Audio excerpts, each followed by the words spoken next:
Hello viewers, welcome to Rachel Bangla BD. সবার প্রথম কথা বলবো কোডি রোডসের বিষয়।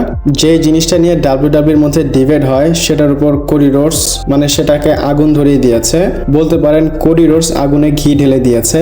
তো কোডি রোডস কি বলেছে সেটা আপনাদের বলি। কোডি রোডস বলে সে ডাব্লিউডাব্লিউর face of company. Cody Rhodes recent ইন্টারভিউতে অ্যারিন হেলওয়ানির সাথে এই কথাগুলো বলেছে। মানে সে কি বলেছে আমি আপনাদের বুঝিয়ে বলে দেই।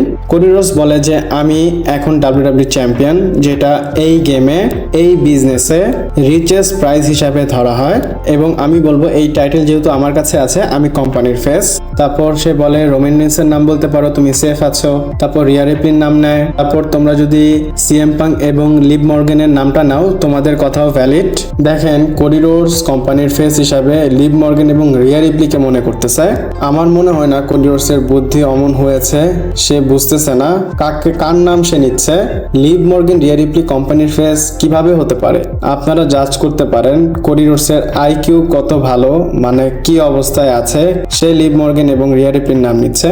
এবং সেকেন্ড জিনিস হচ্ছে কারো আইডিওলজি অথবা মাইন্ডসেট এমন হয় যে তার কাছে চ্যাম্পিয়ন আছে তাহলে সে কোম্পানির ফেস, তাহলে বোঝা যায় এই টাইটেলকে ছাড়া সে কিছুই না। রোমান রিন্সের কাঁধে আপনারা টাইটেল দেন অথবা না দেন, সে যে কোম্পানির ফেস এটা বোঝাই যায়। জন সিনার কাঁধে আপনি টাইটেল দেন না দেন সে কোম্পানির ফেস, সেটাও একদম বোঝা যায়, এটা একদম প্রুফ। ব্রক লেসনারের কাঁধে টাইটেল দেন অথবা না দেন সে কোম্পানির ফেস ছিল, আছে, থাকবে, মানে এরা হচ্ছে কোম্পানির ফেস, টাইটেল থাকুক অথবা না থাকুক।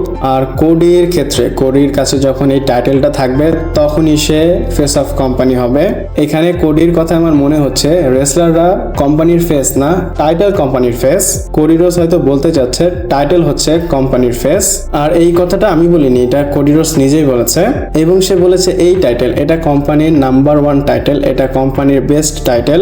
এই টাইটেলটা যখন আমার কাছে আছে তখন আমি কোম্পানির ফেস, তাহলে বোঝাই যাচ্ছে সে টাইটেলটাকে কোম্পানির ফেস মনে করতেছে।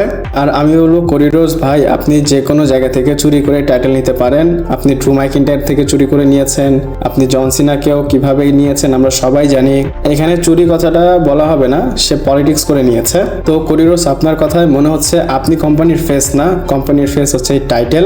যদি আপনারা guys Roman Reigns, CM punk, Brock Lesnar এদেরকে দেখেন, এদের টাইটেলের দরকার নেই, তারা এমনি যে কোনো একটা ইন্টারভিউতে ফেস অফ দ্য কোম্পানি নিজেদের বলতে পারে। আর বাকি যদি Cody Rhodes, Rhea Ripley, Liv মর্গানের নাম নিয়ে থাকে, এরা যদি কোম্পানির ফেস হয় তাহলে অ্যাস অফ দ্য কোম্পানি কারা হবে? এছাড়াও কোডি রোডসের আরো কথা বলি যেটা শুনে আপনারা রাগ হবেন। সে ট্রিপল এইচ এর বিষয়ে কথা বলে ট্রিপল এইচ এর থেকে বেটার বুকার কেউ তো হতেই পারবে না ডাব্লিউডাব্লিউর মধ্যে, এবং ডাব্লিউডাব্লিউর মধ্যে এরকম বুকার কখনো আসেনি, আসবেও না। আর কোডি রোডসের এই কথার উপর ব্রন স্ট্রোম্যান রেসপন্স করেছে, সে রিপ্লাই দিয়েছে টুইটারে। সে বলে যদি সে বেস্ট বুকার হয়ে থাকে তাহলে রেটিং এর এই অবস্থা কেন? মানে সে বলতেছে রেটিং তো অন্য কিছুই বলতেছে, যদি ট্রিপল এইচ বেস্ট বুকার হয়ে থাকে রেটিং অন্যটা কেন আসতেছে বা এরকম কেন আসতেছে? ব্রন স্ট্রোম্যান কমপ্লিটলি অ্যাকুইডেট করে দিয়েছে কোডি রোডসকে। আমি বলবো কোডি রোডস নেশা করে বা ড্রাগ নিয়ে ইন্টারভিউতে এসেছে। এছাড়াও কোডি রোডস আরো একটা ইন্টারভিউ দিয়েছে, সেটা আমি পুরোটা দেখে সেটার বিষয়ে আপনাদের সাথে কথা বলবো।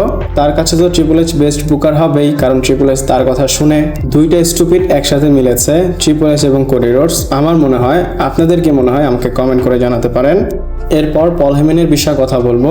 রিসেন্টলি সে ক্রিস ভ্যান ভ্যালেটের ইন্টারভিউতে এসেছিল, আপনাদের হয়তো বলেছিলাম, এবং সেখানে সে কিন্তু অনেক কিছুই রিভিল করেছে। তো সেখানের মধ্যে সে একটা কথা বলেছে সে ডাব্লিউডাব্লিউর মধ্যে এখন কোন রোলে আছে বা সে কি কাজ করতেছে। আপনারা হয়তো তাকে রিং এর মধ্যে দেখেন আবার দেখেন না, যাই হোক সে ডাব্লিউডাব্লিউতে মেইন যে কাজটা করে সেটা হচ্ছে রেসলম্যানিয়া 43 এবং রেসলম্যানিয়া 42-তে কোন কোন ম্যাচ হবে সেগুলো বুক করা বা বুক করতেছে। রেসলম্যানিয়া 42 কিন্তু কিছুদিন আগে শেষ হয়েছে, তারা এখনই পল হেমেনকে দিয়ে রেসলম্যানিয়া 43 এবং রেসলম্যানিয়া 44 এর কাজ শুরু করে দিয়েছে। রেসলম্যানিয়া 43 কিন্তু সৌদি আরবিয়া থেকে হবে, আর রেসলম্যানিয়া 44 কোথায় হবে জানি না, কিন্তু 43 এবং 44 এর জন্য প্ল্যান তারা রেডি করতেছে পল হেমেনকে দিয়ে। এখানে যেহেতু ম্যাচ তারা প্ল্যান করতেছে, আমার মনে হয় পল হেমেন, রক এবং রোমানের ম্যাচটা অবশ্যই রাখবে। আর বাকি কোন কোন ম্যাচ করবে বা কোন কোন ম্যাচ হবে সেটা পল হেমেনই জানে। এবং রেসলম্যানিয়া 44 কোথায় হবে সেটা কিন্তু এখনো ডিসাইড হয়নি। এটা ডেট এখনো রিভিল করা হয়নি, কোথা থেকে হবে কিছুই হয়নি, কিন্তু এখনই তারা কাজ শুরু করে দিয়েছে। পল হেমেনের কাছে যেহেতু মেজর রোলটা আছে, আমি বিলিভ করি পল হেমেন ভালো কিছু ক্রিয়েট করবে বা ভালো কিছু আমাদের দেখাবে। আপনারা কি মনে করেন জানাতে পারেন। আর হ্যাঁ, আপনারা প্লিজ আমার ভিডিওটাকে লাইক করবেন এবং ফ্রেন্ডদের সাথে বেশি বেশি শেয়ার করবেন এবং বেশি বেশি কমেন্ট করবেন। এরপর ডাব্লিউডাব্লিউ প্রবলেমের বিষয়ে কথা বলবো, মানে স্ম্যাকডাউনের ট্যাগ ডিভিশন নিয়ে কথা বলবো। ডাব্লিউডাব্লিউ অনেক বেশি ফার্স্ট্রেটেড আছে স্ম্যাকডাউনের ট্যাগ টাইটেল সিল নিয়ে। আপডেটে বলা হচ্ছে যে ডাব্লিউডাব্লিউ যারা আছে তারা অনেক বেশি থ্রিল না ডাব্লিউডাব্লিউতে যা হচ্ছে বা স্ম্যাকডাউনে যা হচ্ছে। হ্যাঁ, আর্থুর এবং ডেমিয়ান প্রিস্ট খুব ভালো কাজ করতেছে, তারা ভালো লাভ পাচ্ছে এবং তাদের ইমপ্রেশনও খুবই ভালো, কিন্তু ডাব্লিউডাব্লিউ যারা আছে তারা খুশি না স্ম্যাকডাউনের টাইটেল সিল নিয়ে।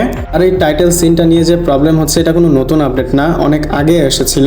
আমি অনেক সময় ধরে শুনতেছি এটা নিয়ে তারা প্রবলেম ফেস করতেছে। আমি বলবো শুধু স্ম্যাকডাউন না, মানডে নাইট রতেও প্রবলেম হচ্ছে। আমার এই ট্যাগ টাইটেলটা এখন মাথায় থাকে না কে চ্যাম্পিয়ন আছে বা কে রানিং চ্যাম্পিয়ন, কিছুই মনে থাকে না।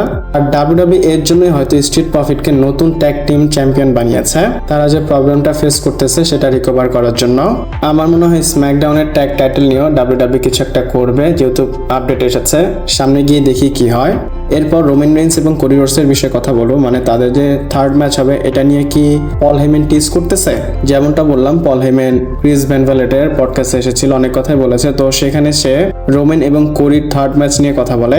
সে বলে যে তার মনে হয় রোমান রেইন্স এবং কোডি রোডসের থার্ড ম্যাচ হবে এবং এই ম্যাচটা ক্রাউন জুয়েলে হবে, এবং বলে এদের ম্যাচটা যখন ক্রাউন জুয়েলে হবে এটা গ্রেটেস্ট অফ অল টাইম ম্যাচের মধ্যে থাকবে।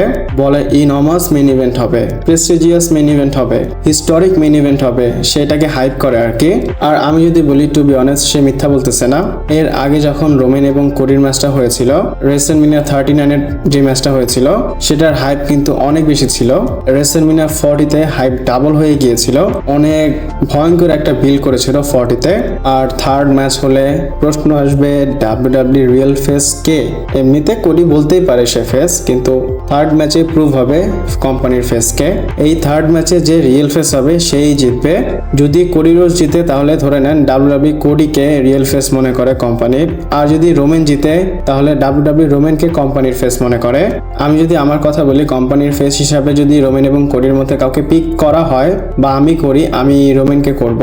কোডি রোডস কিন্তু ওই সময় এসেছিল যখন ডাব্লিউডাব্লিউ বুম পিরিয়ডে চলে গিয়েছিল, আর এই কোম্পানি যে বুম পিরিয়ডে এসেছে এখানে আনার জন্য রোমান রেইন্স হেল্প করেছে। তো আমার মনে হয় রোমান রেইন্স কোম্পানির ফেস। আবার যদি সিএম পাঙ্কের কথা বলি, সিএম পাঙ্কও কিন্তু ডাব্লিউডাব্লিউ থেকে চলে গিয়েছিল, ওই সময় ডাব্লিউডাব্লিউ অবস্থা ভালো ছিল না।